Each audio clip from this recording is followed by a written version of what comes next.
Hace ya varios años que viví una experiencia que nunca imaginé contar, ni siquiera a mí mismo, porque el miedo y la vergüenza casi me paralizaron. Pero sé que el relato debe salir, debe ser compartido para que no quede olvidado, porque aquello que se oculta termina por hacerse más fuerte. Esto ocurrió en un lugar llamado Tierra Nueva, un pequeño poblado en San Luis Potosí, México. Allí, en medio de un terreno abandonado y olvidado, la noche se volvió un refugio para presencias que no pertenecen a este mundo. En aquella época trabajaba como contratista en un huerto de nogal que abarcaba unas 4 hectáreas. El terreno era extenso, cubierto de árboles frondosos que en el día apenas dejaban pasar la luz, y la quietud que parecía bendición durante la jornada se transformaba en una opresión cuando caía el sol. Nuestra tarea era ardua, comenzar desde los cimientos una nueva casa de campo para el patrón, levantar bardas, moldear adobes para los muros, todo en un lugar que parecía respirar el abandono de años. No era un simple trabajo, era una apuesta contra el tiempo y contra un silencio que dolía. Para evitar recorrer cada día desde el pueblo, decidí llevar conmigo a mi esposa y a mi pequeña hija, que apenas tenía unos días de nacida. Dormíamos en una caja de tráiler adaptada como vivienda improvisada, en medio de aquella vasta soledad. Recuerdo las miradas de los trabajadores cuando supieron que llevaba a mi familia a ese sitio, sus voces bajaban el tono para advertirme, pero yo, por mi experiencia urbana y escepticismo, no prestaba atención a las leyendas. Los rumores decían que Tierra Nueva era el epicentro de un aquelarre, un lugar donde las brujas y brujos se reunían bajo la oscuridad para celebrar sus ritos prohibidos. No eran cuentos de pueblo, o al menos así lo aseguraban los más viejos. Se hablaba de noches en que la tierra temblaba al son de cánticos que rasgaban el aire, de sombras que danzaban entre los árboles y de la presencia de un ser que tomaba forma de macho cabrío, el innombrable, que presidía esos encuentros. Pensaba que todo era exageración, un folclore para asustar niños, hasta que comenzaron a suceder las cosas que nadie podía explicar. Por más que intenté mantener la cordura, aquella atmósfera fue enrareciéndose hasta volverse un peso insoportable.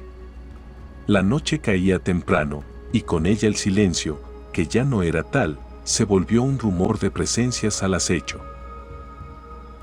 Entre los trabajadores circulaba un nombre que se repetía con miedo: la esposa de Nachito, un obrero que había contratado, era señalada como la bruja mayor, la madre de todas esas fuerzas oscuras. Al principio me burlé de esas acusaciones, atribuyéndolas al miedo y la ignorancia, pero conforme avanzaba el tiempo y los hechos se volvían imposibles de negar, entendí que estaba atrapado en una red que se tejía desde siglos atrás. Las noches se hicieron insomnes. El llanto constante de mi bebé, las sombras que parecían moverse con vida propia y el extraño comportamiento de los animales me alertaban. Los perros que llevamos para protegernos huyeron aterrados y el aire se cargaba de una energía tan pesada que parecía empujar mi pecho hacia abajo. Lo que en el día parecía solo un trabajo duro, en la noche se convertía en una lucha por conservar la razón. Aquella noche, cuando el sol se ocultó detrás de las montañas y la penumbra comenzó a extenderse como un manto frío, todo cambió. Ya no era solo el silencio lo que me inquietaba, sino un peso invisible que parecía aplastar cada aliento. La luna apenas asomaba entre las copas de los nogales, lanzando sombras que se retorcían y movían como si tuvieran vida propia. En la caja de tráiler, donde dormíamos mi esposa, la bebé y yo, el ambiente se volvió denso, casi irrespirable. La luz amarilla del farol oscilaba con un viento que no sentíamos, y el llanto de la niña se tornaba desesperado, como si algo la perturbara profundamente. Mi esposa, que hasta entonces había permanecido tranquila, empezó a palidecer, los ojos grandes y redondos llenos de miedo, sin decir palabra. De repente, un sonido extraño rasgó el aire, un aleteo fuerte, pesado, como el de aves gigantescas que se acercaban sin prisa, pero con propósito. Miré hacia afuera por una rendija de la caja y lo que vi me heló la sangre. Sobre el techo, enormes guajolotes negros se posaban, moviendo sus alas hacia atrás en un extraño y macabro baile que parecía un ritual de otro mundo. Los animales, que normalmente se mantendrían a cierta distancia, parecían sincronizados en una danza inquietante. Sus ojos brillaban con una luz fosforescente y sus movimientos eran precisos, casi humanos. En mi mente retumbaba el nombre que nos había contado uno de los obreros, la danza del aquelarre, el preludio a la búsqueda de sangre fresca. Fue entonces cuando comenzaron los golpes en la puerta del tráiler, fuertes, desesperados, como si quisieran romperla a toda costa. El aleteo se intensificó y a través de la madera podía escuchar las voces susurrantes, los cánticos distorsionados por el viento, mezclados con risas que eran al mismo tiempo infantiles y crueles. Tomé la pistola que siempre llevaba, temblando, y en la otra mano agarré el machete. Mi esposa se acurrucó cerca de la bebé, los ojos cerrados en un intento de ignorar lo que pasaba.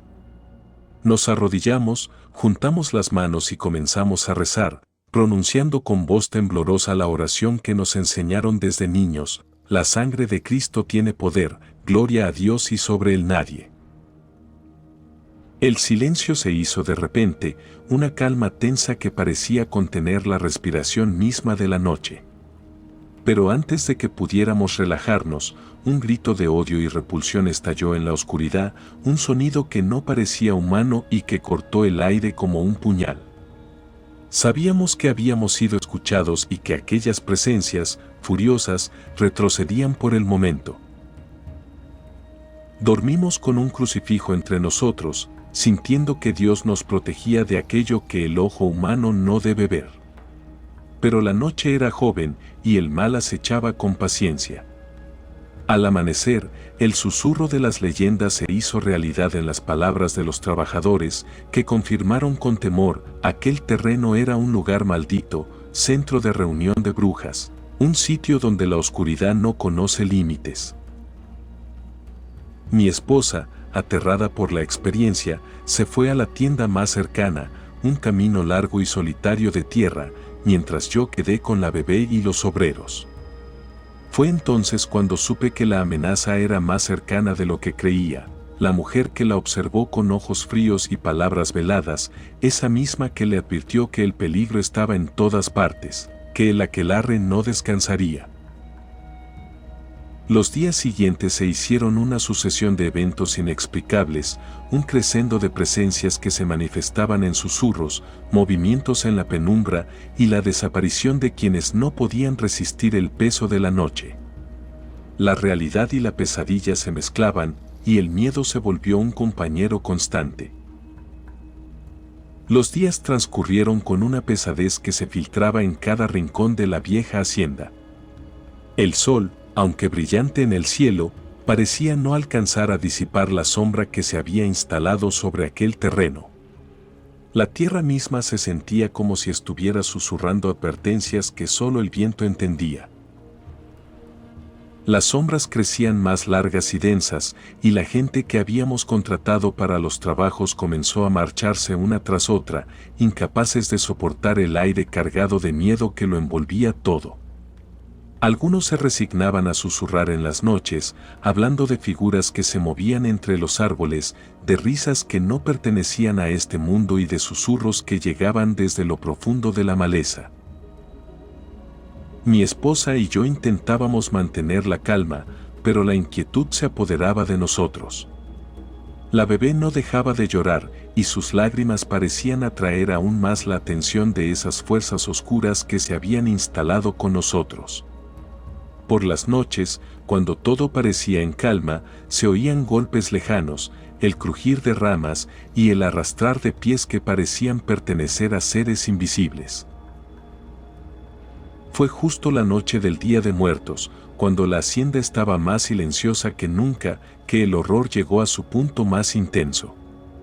Después de una cena donde intentamos aferrarnos a la normalidad, escuchamos gritos desgarradores que provenían del campo. El miedo nos congeló el alma.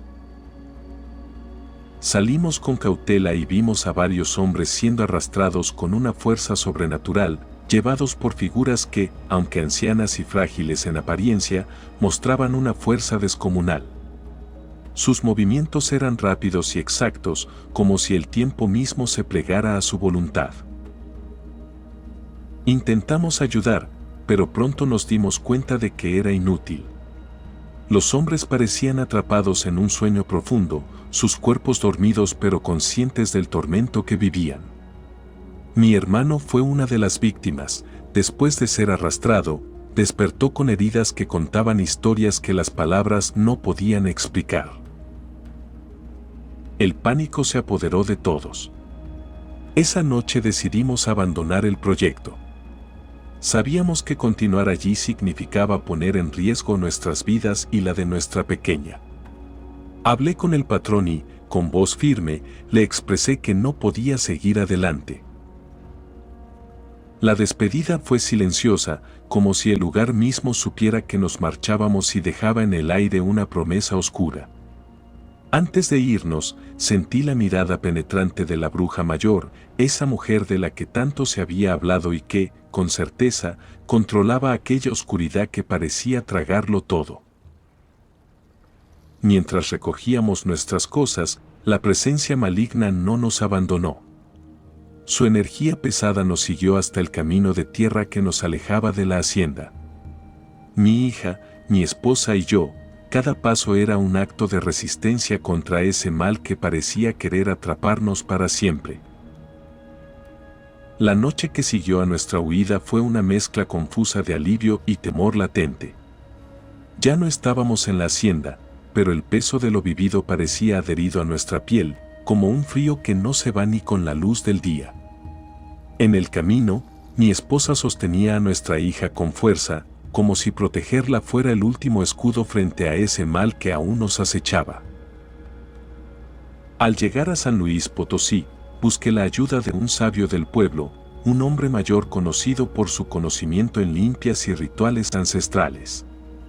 Su presencia tranquila nos ofreció un refugio espiritual. Con sus manos firmes y su voz grave, realizó un ritual de purificación. Con agua bendita mezclada con ruda y romero, limpió el aire a nuestro alrededor. Mientras sostenía un huevo en la mano, nos instruyó sobre cómo alejar la sombra que se había aferrado a nosotros. Durante varios días seguimos sus consejos, haciéndola limpia con dedicación y respeto.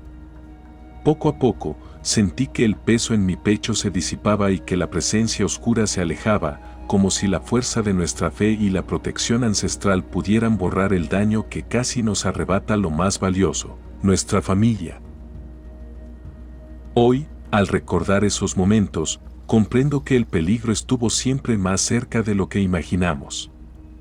Las brujas de la vieja hacienda no son simples cuentos, son reales, viven en la sombra de nuestro México profundo y acechan con paciencia. Este relato no es solo una advertencia, sino un testimonio de resistencia, de la lucha que cada uno puede enfrentar cuando la oscuridad toca a su puerta. Así termina este testimonio, un eco de lo que el territorio y la noche pueden susurrar a quienes se atreven a escuchar.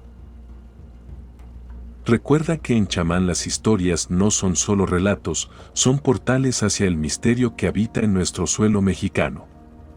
Si esta confesión tocó tu espíritu, te invito a suscribirte al canal Chamán, a compartir esta historia con quienes caminan en busca de lo ancestral, y a acompañarnos en futuros relatos que cruzan la frontera entre lo real y lo sagrado. Porque cada voz que se une en chamán es una luz que desafía la sombra. Gracias por ser parte de este camino.